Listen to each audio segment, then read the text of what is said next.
Assalomu alaykum hurmatli tinglovchilar. Sizlar bilan bugun o'zbek xalq musiqa ijodiyot fanidan ma'ruza mashg'ulotimizni olib boramiz. Mavzumiz o'zbek xalq dostonlari. Birinchi rejamiz dostonlarning paydo bo'lishi. Ikkinchi rejamiz qahramonlik, bahodirlik, tarixiy dostonlar. Doston o'zbek xalqining qadimgi ma'naviy, madaniy va badiiy merosi durdonasi bo'lib, uning asosini xalq hayoti va kurashi, orzu-umidlari tashkil etadi. Xalqqa xos insonparvarlik, vatanparvarlik, qahramonlik, mardlik, mehnatga muhabbat, do'stlik, sevgi va sadoqat kabi oliyjanob fazilatlar xalq dostonlaridagi qahramonlar obrazida mujassamlashgan.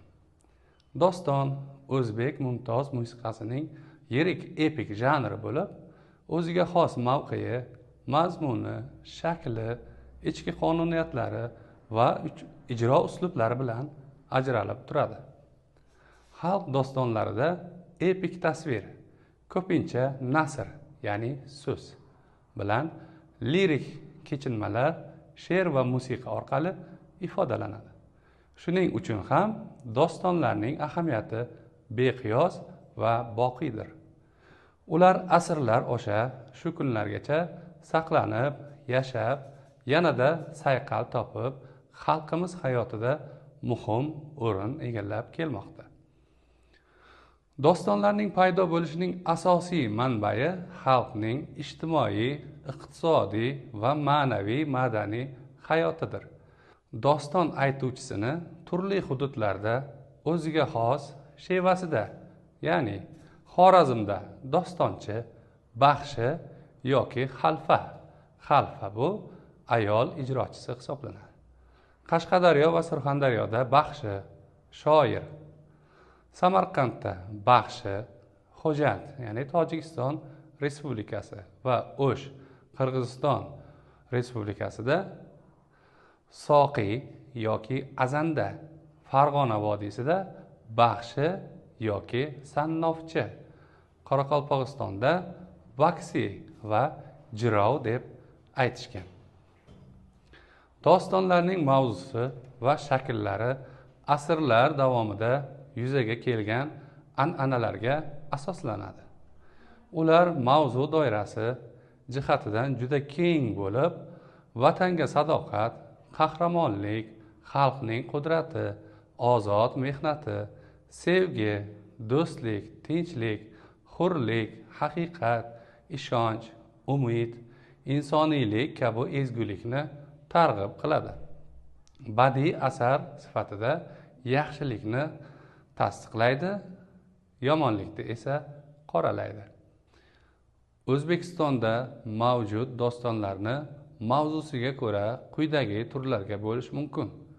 Qahramonlik, bahodirlik dostonlari, tarixiy dostonlar va romantik dostonlar. Bulardan tashqari jangnoma, maishiy, zamonaviy va avtobiografik dostonlar ham amaliyotda mavjud. Qahramonlik, bahodirlik dostonlar o'zbek xalqining ko'chmanchilik hayot kechirishi sharoitida paydo bo'lgan. Bu dostonlarning qahramonlari albatta behisob kuch-quvvatga ega, vatanga, sevgili yoriga, xalqiga sadoqatli qilib tasvirlanadi. Shunday dostonlardan biri Alpomish dostonidir. Tarixiy dostonlar nafaqat o'zbek xalqining, balki boshqa Markaziy Osiyo xalqlarining ham boshidan kechirgan tarixiy voqea va hodisalar ayrim tarixiy shaxslar faoliyati asosida yaratilgan. Bunday dostonlar sirasiga Shayboniyxon, Tulumbiy, Iskandarnoma kabilar kiradi. Shayboniyxon dostonida epik voqelik, yarim tarixiy, yarim afsonaviy xarakterga ega bo'lib, unda Shayboniyxonning Samarqand sultoni Bobur bilan bo'lgan kurash haqida so'z yuritiladi. Romantik dostonlar bu janrdagi asarlarning eng katta turidir. Ular sevgi, muhabbat, fantastika va afsona o'zaro chambarchas bog'lanib ketadi. Bu dostonlar orasida Tohir va Zuhra, Kuntug'mish, Oshiq G'arib va Shohsanam, Shirin va Shakar, Ravshan va Zulxumor, Orzugul, Qunduz va Yulduz va boshqalar o'rin olgan. Dostonlarning asosiy musiqa janri termadir.